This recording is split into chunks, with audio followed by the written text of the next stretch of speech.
وہ اسی لیے ہوتے ہیں کہ وہ پرمیشن گرانٹ کی جاتی ہے کہ اس جگہ کی حدود تک آپ جو ہے وہ محدود رہیں گے. اس کے بعد اسلام آباد کی طرف پیش قدمی جو ہے وہ سمجھ میں نہیں آتی.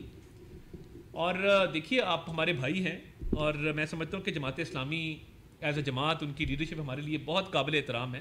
حکومت ایک مذاکراتی ٹیم جو ہے وہ تشکیل دینے کو تیار ہے, آپ کے ساتھ بیٹھ کے ان معاملات پر بات چیت کرنے کو تیار ہے. وفاقی وزیر انجینئر امیر مقام نے کہا کہ خیبر پختونخوا میں انٹیلیجنس بیسڈ آپریشنز کیے جا رہے ہیں اور سب سے پہلے پولیس حرکت میں آئے گی, اس کے بعد حالات کو مد نظر رکھتے ہوئے آرمی کو بلایا جائے گا. انہوں نے کہا کہ جن علاقوں میں مشکلات کا سامنا ہے ان علاقوں میں آپریشن ہوگا. پرائم منسٹر صاحب نے بھی کہا, D G S P R نے بھی اس کی وضاحت کر دی کہ سچ جو لوگوں کے ذہنوں میں آپریشن کا سوچ ہے, اس طرح کوئی آپریشن نہیں ہو رہا ہے. ایپکس کمیٹی میں بھی یہ بات ہو گئی کہ سچ اس طرح کوئی آپریشن نہیں ہو رہا ہے. پولیس پہلے کارروائی کرے گی, ایف سی کی ضرورت وہ کرے گی, اور جب آرمی کی ضرورت ہو تو پھر وہ آئے گی. اور خاص کر جو بارڈرز پر علاقے ہیں جہاں پولیس کی رسائی نہیں ہے تو اس میں آرمی مدد کرے گا. یہ بات ہوئی. وفاقی وزیر امیر مقام نے کہا کہ سیکیورٹی فورسز نے قیام امن کے لیے قربانیاں دی ہیں. سیکیورٹی کے حوالے سے چند لوگ غیر ضروری بیان بازی کر رہے ہیں. ہمیں قیام امن کے لیے ریاست کی ریٹ قائم کرنا ہوگی. رضوان عارف, پاکستان ٹیلی ویژن نیوز, اسلام آباد. ایشیائی ترقیاتی بینک نے پاکستان کے لیے $40 کروڑ کی منظوری دے دی ہے. یہ رقم سندھ میں سیلاب متاثرین کے لیے مکانات کی تعمیر اور کمیونٹی انفراسٹرکچر کی تعمیر نو پر خرچ ہوگی. موسمیاتی تبدیلی سے پیدا ہونے والے خطرات کے خلاف کمیونٹیز کی استعداد کار بڑھائی جائے گی.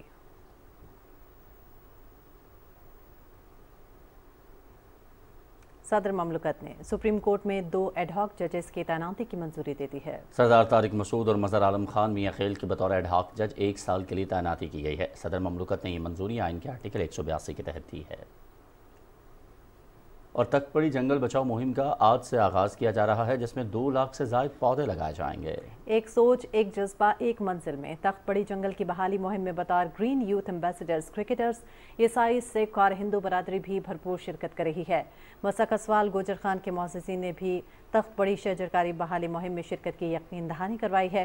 تخت پڑی کے ارد گرد گاؤں کے لوگوں اور پٹوہار کے باسیوں کی بھی تخت پڑی جنگل سے گہری دلچسپی موجود ہے. 27 جولائی کو تخت پڑی جنگل بحالی میں شرکت کر کے مٹی کا قرض اتارنے پر زور دیا گیا ہے. وزیر اعلیٰ پنجاب مریم نواز شریف سے ہواوے پاکستان کے ڈیپٹی چیف ایگزیکٹو آفیسر نے لاہور میں ملاقات کی ہے. ملاقات میں پنجاب کی ڈیجیٹل گروتھ کے لیے اسٹریٹجک تعاون پر تبادلہ خیال کیا گیا اور ڈیجیٹلائزیشن میں ہواوے کی تکنیکی مہارت سے فائدہ اٹھانے کے لیے تجاویز اور سفارشات کا جائزہ لیا گیا. ملاقات میں نواز شریف اسمارٹ سٹی سمیت ممکنہ شعبوں میں تعاون پر بھی گفتگو ہوئی. مریم نواز شریف نے گورننس, عوامی خدمات اور معاشی ترقی کے لیے جدید ٹیکنالوجی سے استفادہ کرنے کے لیے عزم کا اظہار کیا اور کہا کہ ہمارا ویژن پنجاب کو ڈیجیٹل ٹیکنالوجی مرکز میں تبدیل کرنا ہے. اس موقع پر ہواوے ڈپٹی چیف نے پنجاب کے تکنیکی اقدامات میں تعاون کے لیے عزم کا اظہار کیا. وزیر اعلیٰ بلوچستان میر سرفراز بگٹی کہتے ہیں کہ شرپسند عناصر گوادر میں بلوچ یکجہتی کمیٹی کے جلسے کو نشانہ بنا سکتے ہیں, اس لیے کمیٹی گوادر کے علاوہ جہاں بھی جلسہ کرنا چاہے حکومت تعاون کے لیے تیار ہے. بلوچستان اسمبلی میں اظہار خیال کرتے ہوئے ان کا کہنا تھا کہ پولیس کو مکمل غیر سیاسی کرنا ہے. اب سے آئی جی پولیس کو بلوچستان میں افسران کی تعیناتی کا مکمل اختیار ہوگا. ان کا کہنا تھا کہ سوشل میڈیا پر ریاستی اداروں کے خلاف جعلی فیک پروپیگنڈا کر کے دوریاں پیدا کی جا رہی ہیں. وزیر اعلیٰ نے کہا کہ بلوچستان کا نظام کسی جتھے کے حوالے نہیں کیا جا سکتا. احتجاج کے لیے کوئٹہ کہاکی چوک مختص کر دیا گیا ہے. گوادر میں جلسے کا مقصد سی پیک پر اثر انداز ہونا ہے. اور نہتے فلسطینیوں کی امداد کے لیے پاکستان کے اقدامات جاری ہیں. نائب وزیر اعظم محمد اسحاق ڈار کی خصوصی کاوشوں سے جنگ سے متاثرہ 140 میڈیکل طلبہ اپنی تعلیم کے آخری 2 سال پاکستان میں مکمل کریں گے. برطانیہ میں پاکستان کے ہائی کمشنر ڈاکٹر محمد فیصل اور فلسطین کے لیے کام کرنے والی این جی اوز کے وفد کے درمیان ملاقات ہوئی. پاکستانی ہائی کمیشن لندن نے غزہ سے تعلق رکھنے والے 140 طلباء کی فہرست داخلے کے لیے Pakistan medical and dental council کو بھجوائی. ان فلسطینی طلباء کو مختلف میڈیکل کالجز میں کارڈیولوجی, آرتھوپیڈکس, انکولوجی, پیڈیاٹرکس اور سرجری کے شعبوں میں داخلے دیے جائیں گے.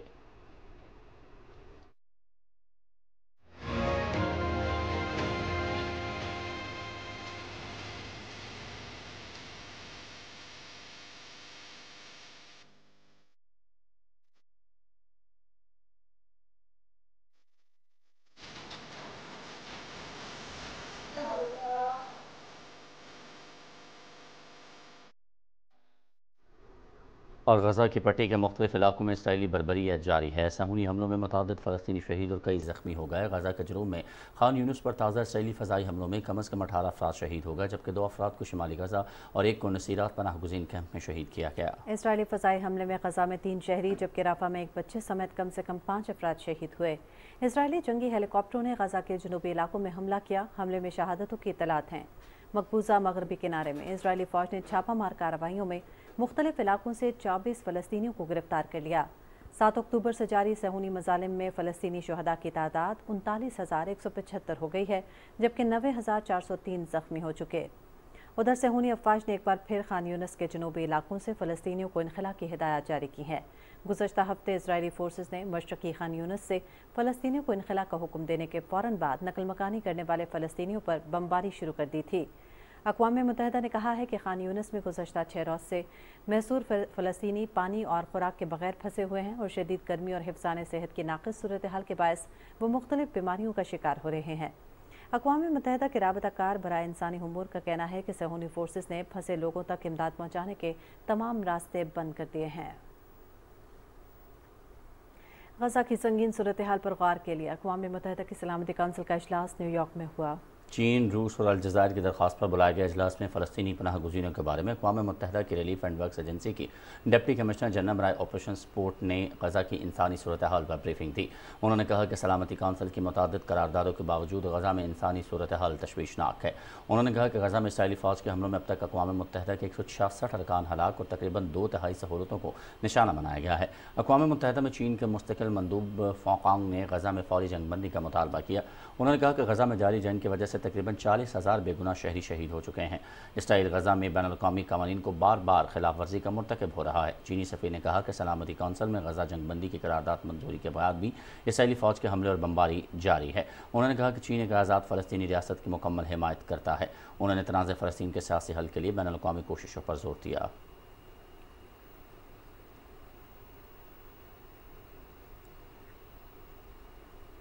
چین اور روس کے وزراء خارجہ کے درمیان لاؤس کے دارالحکومت ویتنام میں ملاقات ہوئی ہے۔ آسیان سربراہ اجلاس سے قبل ہونے والی ملاقات میں چینی وزیر خارجہ وانگ شی اور ان کے روسی ہم منصب سرگئی لاوروف نے اہم علاقائی اور عالمی امور پر تبادلہ خیال کیا۔ دونوں رہنماؤں نے جنوب مشرقی ایشیا میں غیر علاقائی قوتوں کی مداخلت کا مقابلہ کرنے کے لیے مل کر کام کرنے پر اتفاق کیا ہے۔ چینی وزیر خارجہ وانگ شی کا کہنا ہے کہ چین جامع علاقائی تعاون، امن، استحکام اور خوشحالی کے لیے اقدامات جاری رکھے گا۔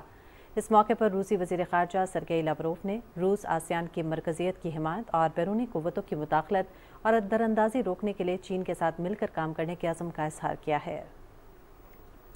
روس اور چین کے جنگی طیاروں نے جنگی مشقوں کے دوران امریکی ریاست الاسکا کے قریب مشترکہ گشت کیا۔ حکام کے مطابق اس عمل کے دوران فضائی حدود کی کوئی خلاف ورزی نہیں ہوئی۔ امریکی وزیر دفاع لائیڈ آسٹن نے اس حوالے سے کہا ہے کہ الاسکا کے قریب روس اور چین کے طیاروں کا مشترکہ گشت کوئی تعجب کی بات نہیں، تاہم ہم ہر صورتحال کا مقابلہ کرنے کی صلاحیت رکھتے ہیں۔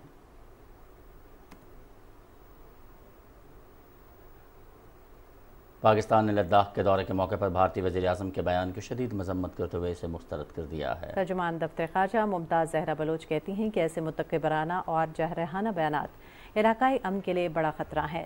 ترجمان نے کہا کہ کشمیر عالمی سطح پر ایک تسلیم شدہ متنازع علاقہ ہے۔ بھارتی رہنماؤں کی بیان بازی کشمیریوں پر مظالم سے عالمی برادری کی توجہ ہٹائی نہیں جا سکتی۔ ترجمان نے کہا کہ بھارت دوسروں پر الزام تراشی کی بجائے دوسرے ملکوں میں ٹارگٹ کلنگ، تخریب کاری اور دہشت گردی کی اپنی منظم مہم پر غور کرے۔ انہوں نے کہا کہ پاکستان کسی بھی جارحیت کے خلاف اپنی خود مختاری کے تحفظ کی صلاحیت رکھتا ہے۔ فروری 2019 میں بھارتی دراندازی کے خلاف مضبوط رد عمل اس کی مثال ہے۔ 5 اگست کو یوم استحصال کشمیر کی تیاریوں کے سلسلے میں وزیر برائے امور کشمیر انجینئر امین مقام کی صدارت میں اسلام آباد میں اجلاس ہوا۔ متعلقہ محکموں کے نمائندوں نے وفاقی وزیر کو تیاریوں کے حوالے سے بریف کیا۔ انجینئر امین مقام نے کہا کہ بھارت نے جموں کشمیر پر غیر قانونی قبضہ کر رکھا ہے۔ 5 اگست 2019 کو غیر قانونی ایک طرفہ اقدام کے بعد کشمیریوں کو دیوار سے لگایا گیا۔ حالیہ دنوں میں بھارت کی جانب سے کشمیریوں پر مظالم میں تیزی آئی ہے۔ پاکستان اپنے کشمیری بھائیوں اور بہنوں کی غیر متزلزل حمایت جاری رکھے گا۔ مودی سرکار کی ریاستی دہشت گردی عروج پر بی جے پی جب سے بھارت میں اقتدار میں آئی ہے ریاستی دہشت گردی میں اضافہ ہوا ہے۔ مودی سرکار اپنے تیسرے دورہ اقتدار میں اپنی منمانیوں پر اتر آئی ہے۔ عالمی میڈیا کے مطابق بی جے پی کے ارکان کھلے عام لوگوں کو ڈرانے اور دھمکانے میں لگے ہوئے ہیں۔ حال ہی میں بی جے پی کے ایک لیڈر